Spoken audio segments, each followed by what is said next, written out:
Seja você alguém mais familiarizado com Saint Seiya ou um completo novato, eu tenho certeza de que em algum momento você já viu outra obra com o título Cavaleiros do Zodíaco ou Saint Seiya e se perguntou do que se tratava, o que contava, em que tempo se passava ou mesmo olhou para essa lista enorme de obras e se sentiu um pouco confuso de por onde começar. Se você se encaixa nisso ou em algo parecido, então esse vídeo ele é para você, ou até para aqueles que acompanham algumas coisas, mas não tudo que existe no universo Saint Seiya e querem se inteirar de alguma forma. Nesse vídeo, não irei apenas apresentar todas as obras de Saint Seiya, como também irei fornecer o caminho que eu, e é bom frisar, eu acho que é mais interessante de se ler ou consumir. Teremos um caminho para os mangás e também um para os animes. Lembrando que não existe uma ordem correta para nada disso. O caminho que eu vou dar segue apenas as minhas lógicas, então você pode ignorar e construir o seu a partir desse vídeo também. Sem mais enrolações, deixem o like se ainda não deixaram, se inscrevam se ainda não forem inscritos e mandem esse vídeo para os amigos ou compartilhem nos grupos para que mais pessoas possam conhecer o incrível e rico universo de Saint Seiya.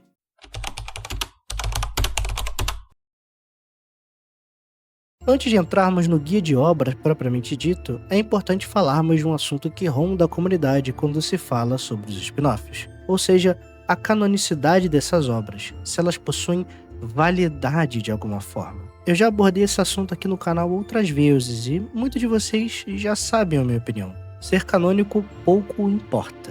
Essa frase por si só não diz muito, já que abre margem para muitas interpretações. Então eu vou tentar explicar isso de uma forma que seja de fácil entendimento. Geralmente, quando se fala sobre algo ser canônico ou não, esse termo carrega a palavra validade por trás de alguma maneira. Ou seja, só vale de fato aquilo que é canônico para dentro da história de Saint Seiya. Mas o que muitos esquecem é que o universo de Saint Seiya é muito grande, muito maior do que sua história principal. E o termo principal é justamente aquele que eu gosto de usar. Existe uma história principal, acontecimentos que são a base do universo que conhecemos. Ou seja, a história de Seiya de Pegasus e seus irmãos, junto de Saori e Kido. Essa é a base do universo de Saint Seiya, que é escrita e desenhada por Masami Kurumada, criador original da série. Existem então, dentro desse universo de Saint Seiya, histórias secundárias ou complementares à história clássica de Saint Seiya, ou mesmo que aumentam o universo da obra. The Last Canvas, Episódio G, Saint Show, Darkwing, Rise of Poseidon, todas essas obras adicionam conceitos, personagens, deuses, exércitos e formas de se contar histórias completamente novas ao universo de Cavaleiros. E mesmo que você diga que elas não adicionam necessariamente a história principal pelo Kurumada não usar desses elementos, eu digo que sinto muito por você pensar dessa forma, já que está perdendo de ver o universo como algo muito grande e rico. É claro que a Iora de Episódio G não é o mesmo Iora escrito pelo Kurumada, mas isso é de fato um problema? Veja quantas camadas, relacionamentos, falas e feitos o personagem teve na obra. Isso não vale de nada? Versões diferentes do mesmo personagem não são um problema.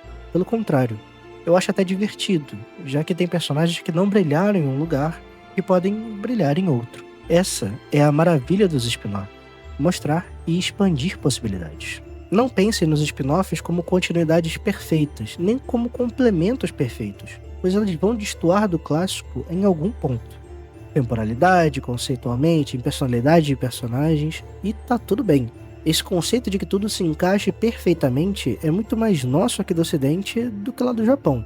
Então não olhe as coisas a partir da nossa perspectiva, mas tente entender as deles. A única obra que tem que se cobrar que se respeite em todos esses sentidos é a obra principal escrita pelo Kurumada. De resto, abracem a liberdade criativa. É o que nos permite ter tantas coisas interessantes e tantos jeitos de se contar Saint Seiya também. Mas, se você quiser a definição crua e mais sem graça das coisas, não, de fato os spin-offs não são canônicos para dentro da história principal de Saint Seiya. E repito, de que isso importa? Com isso melhor estabelecido, vamos ao guia.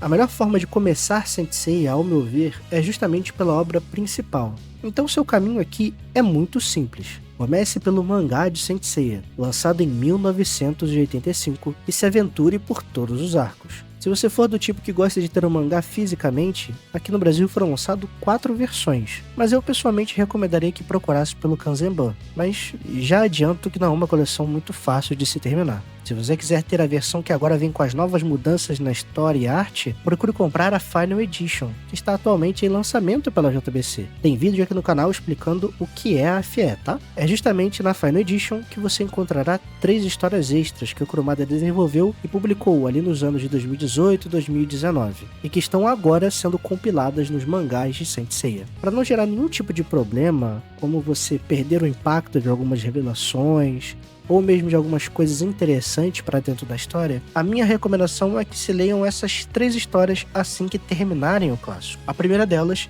é o episódio 0, que narra a fuga de Aioros do santuário. É uma história de apenas 3 capítulos. A segunda é o Saint Seiya Origin, que conta com 2 capítulos, em onde se revelam alguns segredos importantes da obra e faz-se um complemento ao arco das 12 casas, além de falar um pouco do início do arco de Poseidon. Por fim, leiam Saint Seiya Destiny, que complementa o arco Poseidon e um pouco do início do arco de Hades também. Com isso tudo lido, você estará em dia com o clássico. Assim que terminar de ler o mangá clássico, parta então para a continuação da história, Next Dimension, que foi lançada em 2006. Assim então que concluir a leitura dos 118 capítulos de ND, leia o Saint Seiya Den, que no momento da gravação desse vídeo tem apenas um capítulo de 8 páginas e que ganhará seu segundo capítulo em dezembro de 2025, prometendo continuar a história e ser o capítulo final da jornada de Seiya e os outros.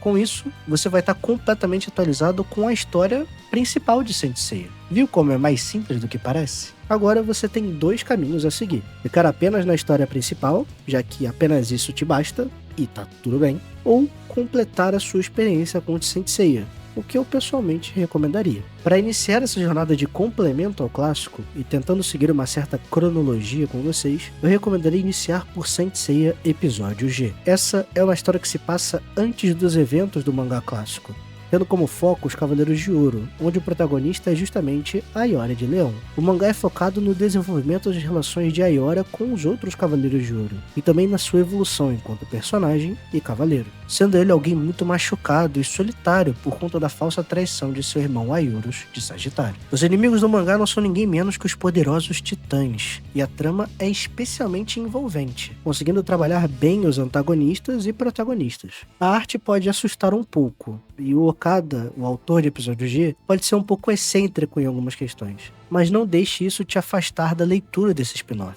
Vale muito, mas muito a pena, principalmente se você ficou com um gostinho de quero mais, por parte dos Cavaleiros de Ouro do clássico. Após isso, minha recomendação é Santiago. Essa é uma história que se passa durante os eventos do clássico, ocorrendo de forma paralela aos arcos da Guerra Galáctica, Cavaleiros de Prata, 12 Casas, e no período em que os Cavaleiros de Bronze ficou em coma, ali na transição entre o arco Santuário e o arco Poseidon. Aqui temos uma nova classe de guerreiros, ou melhor, guerreiras.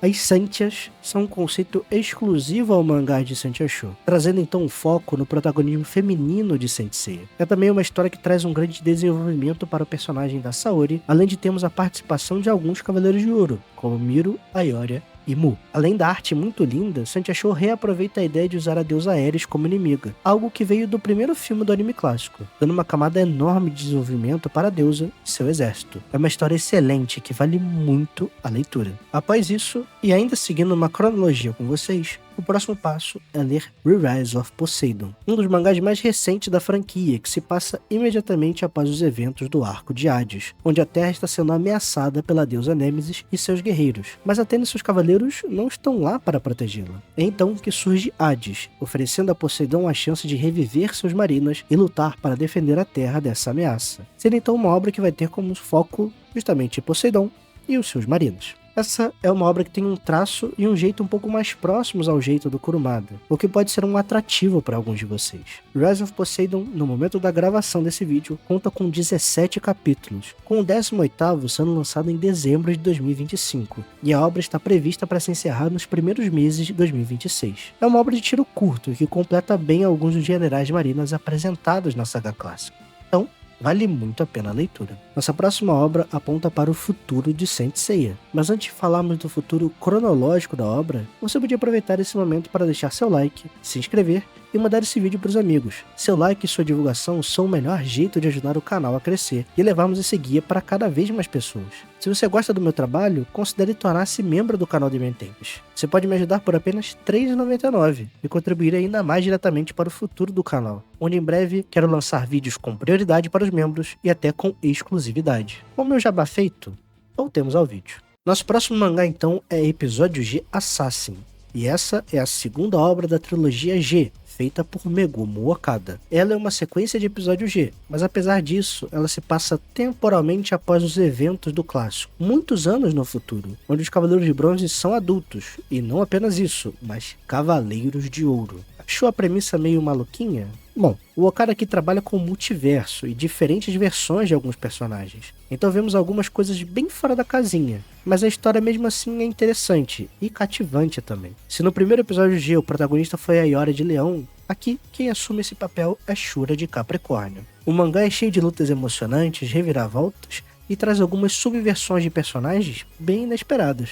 É uma obra que vale a pena conferir e ler, mas um pequeno adendo que eu gostaria de fazer é para que considerassem ela como um futuro alternativo ao mangá clássico, sem envolver necessariamente os eventos de Next Dimension, ainda que existam referências à obra dentro do episódio G. Continuando na saga G e ainda nessa linha de multiversos e realidades alternativas, temos então episódio G Hacking, que ainda está em publicação, com 69 capítulos no momento da gravação desse vídeo. É uma continuação dos eventos do Assassin e o clímax da obra, onde aqui os Cavaleiros de Bronze voltam ao protagonismo, agora com o adendo de que são Cavaleiros de Ouro, onde cada um dos personagens está tendo um arco próprio no mangá. A história se passa em um mundo bem diferente do que estamos acostumados, onde tudo está destruído e os Cavaleiros de Atena estão esfarelados. Mas a esperança não morreu, e nossos heróis mais uma vez lutam contra os deuses para provar a força dos Cavaleiros de Atena e principalmente a força da humanidade. Temos então uma última parada antes de terminarmos a primeira parte desse guia. Não é apenas um mangá clássico que tem seus complementos e expansões, mas Next Dimension também. O mangá Saint Seiya The Lost Canvas foi lançado quase que ao mesmo tempo que Next Dimension, onde a proposta inicial da série era justamente ser um ponto de vista diferente do mesmo evento, ou seja, a guerra contra Hades no século XVIII. No fim, as duas obras tomaram caminhos um pouco distintos. CND caminhou como uma continuação do clássico, The Lost Canvas se manteve fiel à premissa original e mostrou uma verdadeira guerra total contra Hades, tendo foco grande nos Cavaleiros de Ouro daquela geração, que são diferentes dos de Next Dimension, além de ter um foco maior para Tema, Sasha e Alone. The Lost Canvas é uma obra muito completa e bem feita, tendo não apenas a obra The Lost Canvas, mas também The Lost Canvas Gaiden, uma série com 16 volumes que conta a história de todos os Cavaleiros de Ouro e alguns outros personagens importantes da obra, e claro, The Lost Canvas Extras, que como o próprio nome diz, são extras a diferentes momentos e personagens da história de The Lost Canvas, sendo, na minha opinião, a obra com melhor exploração da sua temporalidade e personagens por parte da autora Shiori Teshirugi. The Lost Canvas é, assim como todos os outros spin-offs, mais uma obra que vale muito a pena conferir e se engajar. Mas o nosso guia não acaba por aqui. Vamos então para o que existe além do clássico.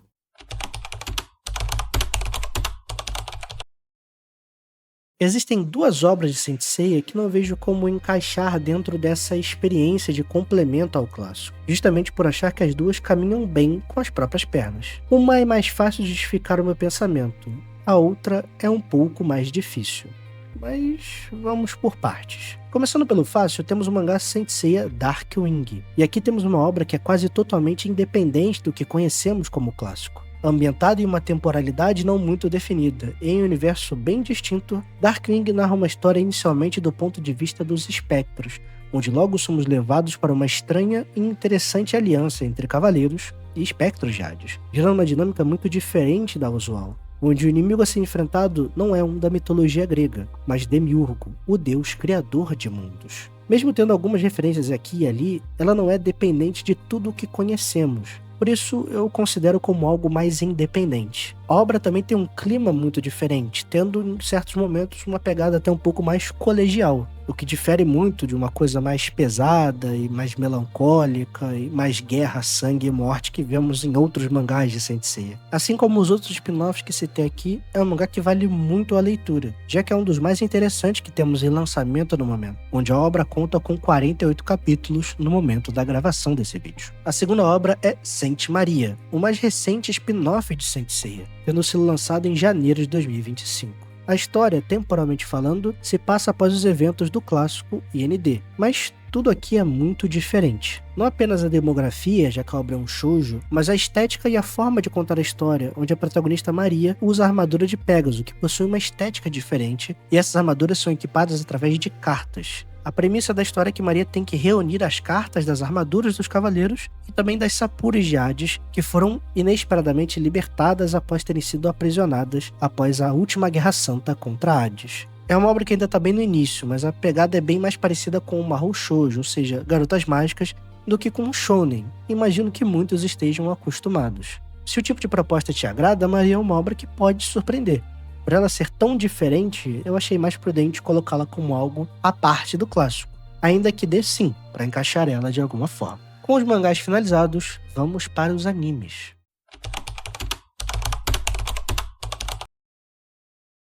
Talvez você que esteja assistindo não seja do tipo que curta ler mangás, tem preguiça ou ache que o anime oferece uma experiência melhor. Então essa parte do guia é especialmente para você. Quando falamos de animações de Saint Seiya, entramos em um terreno amplo, mas bem menos complexo do que parece. Da mesma forma que nos mangás, nós temos um norte muito claro, o anime clássico de Saint Seiya, de 1986. E aqui acho bom frisar, anime e mangá contam a história de formas diferentes e com construções distintas a maior parte do tempo, mas que nos deixam no mesmo lugar no final da obra, ou seja, com Hades derrotado nos Elísios. Com isso dito, falemos então do anime de Saint Seiya. A primeira animação da obra possui 114 episódios, que adaptam os seguintes arcos do mangá: Guerra Galáctica, Cavaleiros Negros, Cavaleiros de Prata, 12 Casas e Poseidon. Em meio a esses arcos temos conteúdos originais do anime, como o arco Forças Ocultas do Santuário ou o arco de Asgard, além de diferenças em como as coisas acontecem nos arcos, especialmente até o final das 12 Casas. Poseidon, apesar de ter diferenças para sua versão no mangá, é mais próximo ao que foi feito pelo Kurumada. O arco de Hades é adaptado em separado da animação de 86, onde o anime que começou sua adaptação estreou apenas em 2002. Temos então uma sequência que totaliza 31 episódios, sendo divididos em Hades Santuário, Hades Inferno e, por fim, Hades Elísios, fazendo então com que a história do clássico tenha sido adaptada em 145 episódios. Assim como o mangá, o anime também possui diferentes complementos. O primeiro deles são os filmes de Saint Seiya. Cavaleiros possui 4 filmes, que foram lançados ao longo do período de exibição do anime clássico, onde cada um deles conta um pequeno arco, uma pequena aventura dos cavaleiros contra inimigos distintos. O primeiro deles é o filme Cavaleiros do Zodíaco, o Santo Guerreiro. Nesse filme, a inimiga é a deusa da discórdia Eris, e a sua trama é simples e direta, onde temos a Saori em perigo e os Cavaleiros de Bronze lutando para resgatá-la em combates rápidos e dinâmicos contra seus inimigos. E aqui são os Cavaleiros Fantasmas, antigos Cavaleiros de Atena que a traíram após a morte. Essa é uma fórmula que vocês verão se repetindo ao longo de outros filmes também.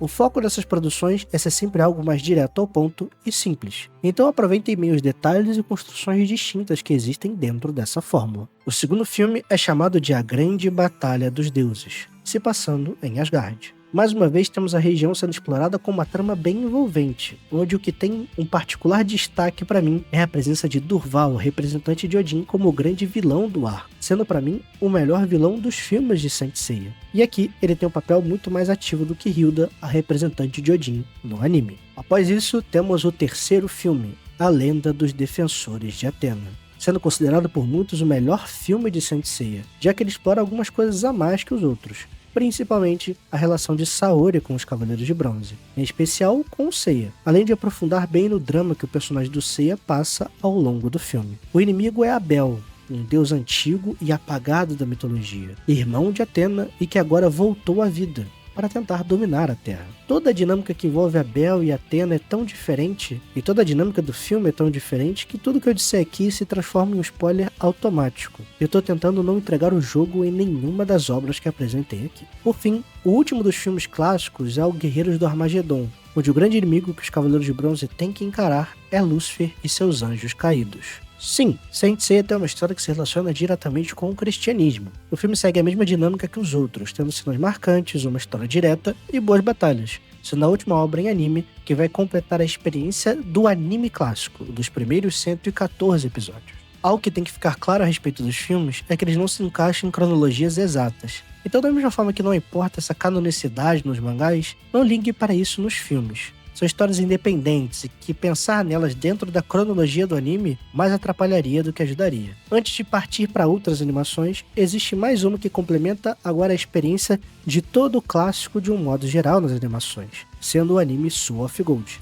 que tem mais uma vez Asgard como plano de fundo e os Cavaleiros de Ouro como protagonistas. Ela se passa no meio do arco de Hades, digamos que algo entre a fase Inferno e a fase Elísios, onde os Cavaleiros de Ouro são revividos por uma pessoa misteriosa para lutarem contra as forças do mal, enquanto Sei e os outros lutam para salvar Athena e o mundo. Com isso posto, vamos para uma parte complicada. Até a gravação desse vídeo, Next Dimension não ganhou uma animação, existindo apenas em mangá, o que deixa a animação sem uma continuação direta. Mas existem obras que continuaram a história de alguma forma. A primeira delas é o filme Prólogo do Céu, que foi inicialmente feito para ser justamente a continuação de Saint Seiya de um modo geral, tanto no anime quanto no mangá. O filme se passa após os eventos da saga de Hades, onde Seiya lida com as limitações que a filha de Hades lhe causou e Saori desaparece da vista de todos. O filme todo tem um tom mais pesado, melancólico, onde a Terra não é mais de Atena, e sim de Artemis, e os cavaleiros estão divididos e sem forças. Tendo sido planejado para ser o primeiro de uma trilogia, Prólogo do Céu não conseguiu avançar além disso, onde o projeto foi, aparentemente,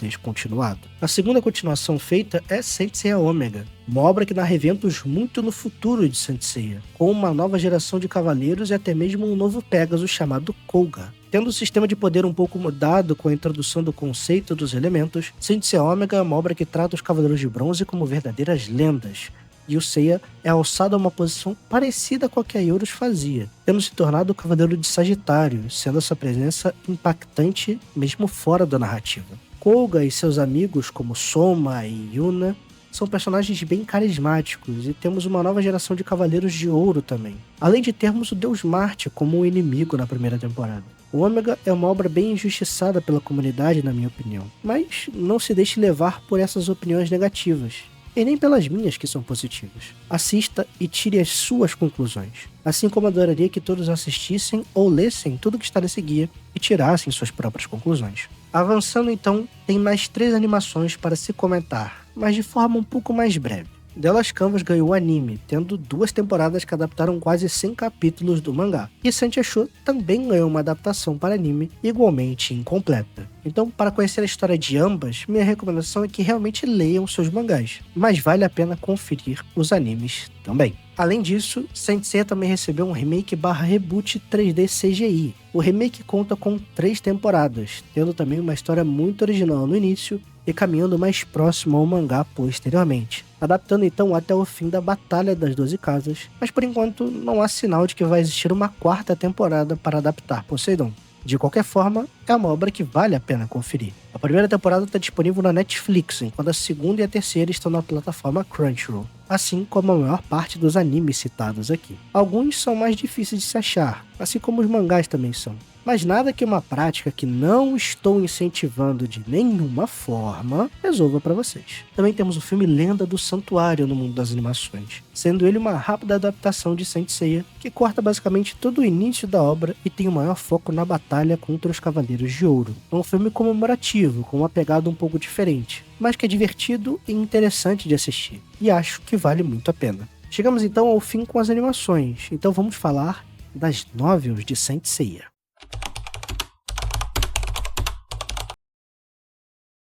Saint Seiya tem mais uma linha de produções além de mangás e animes, as novels. Para que ninguém se assuste com esse termo e tentando buscar uma definição fácil, as novels não são nada além de livros, contos, que podem conter algumas ilustrações ou não, mas são essencialmente textos. Cavaleiros tem ao todo 5 novels, onde 3 delas são diretamente ligadas ao anime clássico. Vamos começar por elas então. Lançadas respectivamente na revista Jump Gold Selection 1, 2 e 3, essas novels que irei comentar complementam relações e construções do anime clássico. além de ajudarem a esclarecer coisas que podem ter ficado confusas. Indo pela ordem, a primeira se chama Corrente Nebulosa, Laços de Irmãos. Lançadas no dia 13 de julho de 1988, essa história narra o encontro entre Shun e Ikki, um pouco depois dos eventos envolvendo Dócrates, onde os dois vão visitar o túmulo de sua mãe. A novel tem algumas ilustrações de Nobuyoshi Sasakado, animador principal dos filmes da Ares, e foi escrita por ninguém menos que Takao Koyama, um dos principais nomes do roteiro de Saint Seiya.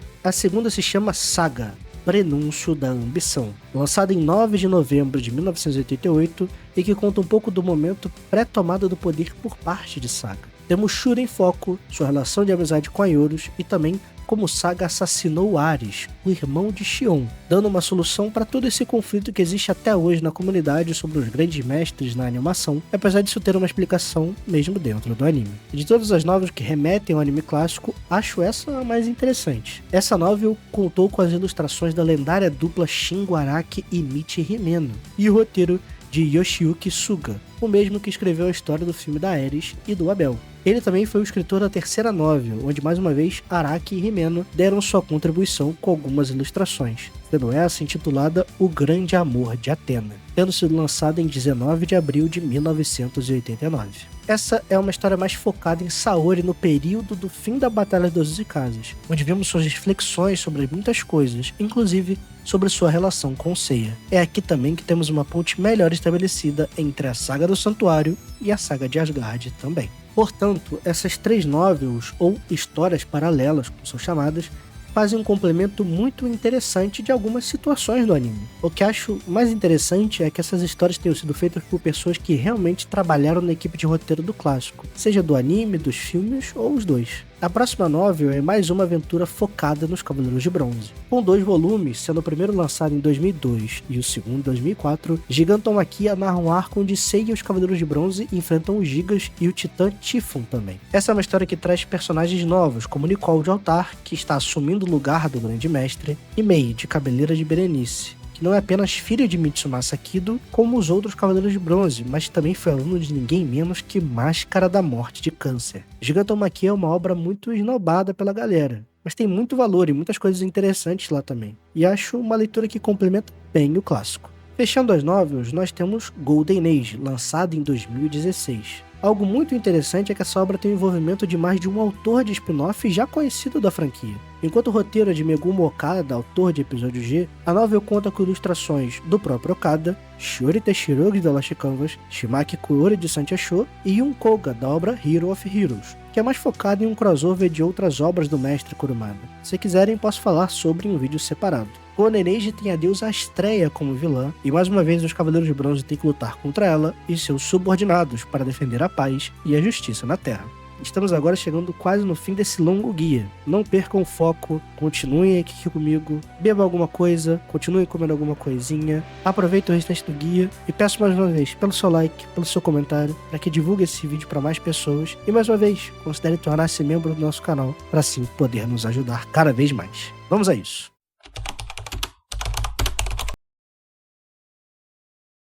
É muito comum que obras tenham databooks e materiais extras para explicar conceitos e dar detalhes dos personagens e do universo. E o mesmo acontece com Saint Seiya. A primeira delas é a Enciclopédia Taizen, que nos traz dados de todos os personagens da obra, como altura, idade, data de nascimento, golpes, e fornece algumas explicações sobre funcionalidades das patentes, do santuário, locais, e até mesmo deixa gancho para coisas futuras, como o mistério do verdadeiro dragão marinho, que nunca foi realmente um mistério. Eu não sei ao certo como funciona em outras obras, mas a Taizen em Saint Seiya tem sempre que ser posta à prova contra o mangá, para ver se os conceitos batem totalmente, já que algumas coisas acabam por se contradizer. Mas nada de muito grave. Mesmo assim, é algo muito legal de se ter, tendo sessões de humor, entrevistas e detalhes dos personagens que tanto amamos também. O último material que temos é o Hipermito, que foi lançado na revista Cosmo Special. O Hipermito nos traz conceitos e informações sobre o passado do universo de Saint Seiya, contando a sua origem,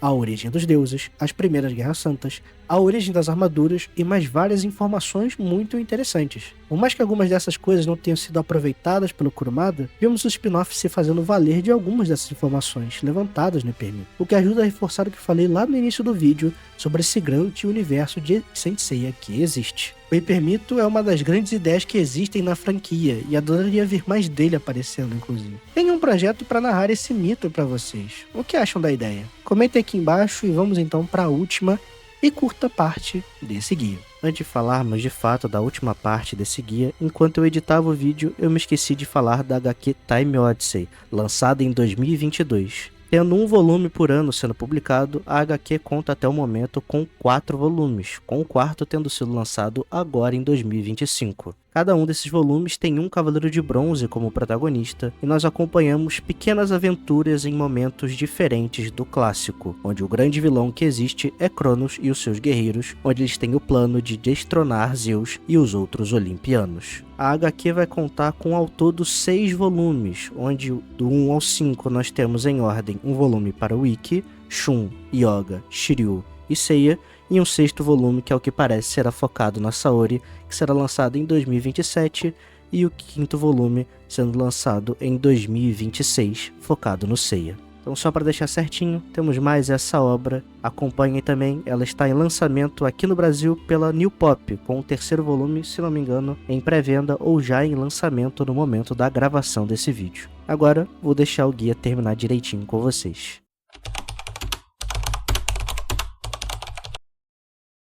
Talvez você não saiba, ou sabe, nunca quis conferir, mas Saint Seiya ganhou um live action em 2023. A história acaba indo na mesma linha do anime 3D CGI, com um enredo muito distante não só do mangá, como do anime clássico, sendo um filme que dá ao Seiya uma história de origem e coloca Athena com um papel diferente, inicialmente como uma ameaça, sendo essa a motivação dos vilões iniciais da série. Pela curiosidade, vale a pena você dar uma conferida também. E você o acha mais fácil em plataformas de streaming, como a Amazon Prime. Bom, meu povo, por esse vídeo foi isso. Espero que tenham gostado, que tenham agora uma maior facilidade para começar nesse vasto universo de Saint Seiya e que especialmente consigam aproveitar essa jornada. Eu amo Saint Seiya, é a obra da minha vida e uma das que mais me deixa feliz. E eu adoraria ver mais gente sentindo essa mesma felicidade que eu tenho com o universo da obra. Espero que a aventura seja boa e qualquer dúvida, comenta aqui embaixo, me siga nas redes sociais, manda uma DM, que eu não só respondo as dúvidas, como ajudo a encontrarem o que precisarem também. Se você é novato, se você é da velha guarda, vem interagir mais conosco, então entre também no nosso server no Discord. Eu vou deixar aqui o link na descrição. No mais, meu povo, deixa o link se ainda não deixaram, se inscreva se ainda não foram inscritos e manda esse vídeo para os amigos. A missão de vocês é levar esse vídeo o mais longe possível, meus amados cavaleiros e amazonas. Um grande beijo, um grande abraço, vejo vocês na próxima live ou vídeo e valeu!